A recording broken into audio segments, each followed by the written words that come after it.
unreliable. We may end up in the Hudson. U.S. Airways Flight 1549 is likely the most famous emergency landing in history.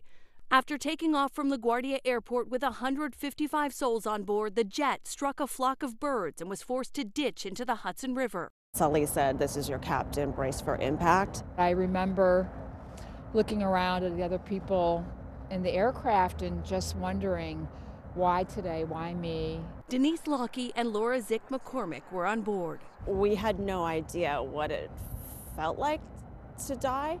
So there was a moment where we felt, are we actually alive, or is this how it feels afterwards? 10 years later, those moments still as raw as the cold January day they found themselves in the icy Hudson. Nearby ferries plucking them off the wings in life rafts. A flight that lasted less than 5 minutes that has impacted those passengers for a lifetime. Today they still meet up. Once strangers, they now consider each other family. We have all these shared experiences and we come from all different backgrounds and we have one thing in common. That thing has become very important to all of us. Sometimes you don't really have to use a lot of words when you're struggling with something, when you're talking to one of your passengers. When they introduce themselves, they include their seat number. Lori Crane, 9D.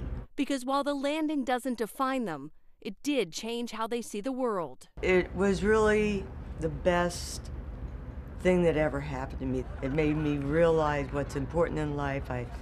The empathy and more awareness of everything going on in the world. I appreciate everything. Eric still carries this note he wrote to his mother and sister as the plane went down. You look at that card and you say, what was going on at that instant? I thought my life was about to end. And now it's proof of family. Laura Zick McCormick's family has grown in the past 10 years. This October, she married a man she met while out with her new friend Denise. A gentleman had walked in and Denise had pointed him out and said, "Well, there's an attractive fellow." And I looked and I said, "Well, yes, it is." So maybe thanks in part to the miracle on the Hudson. Yeah, I think so. I definitely would give credit to that. A wing woman in every sense of the word. 10 years later, it seems the miracle on the Hudson isn't finished yet.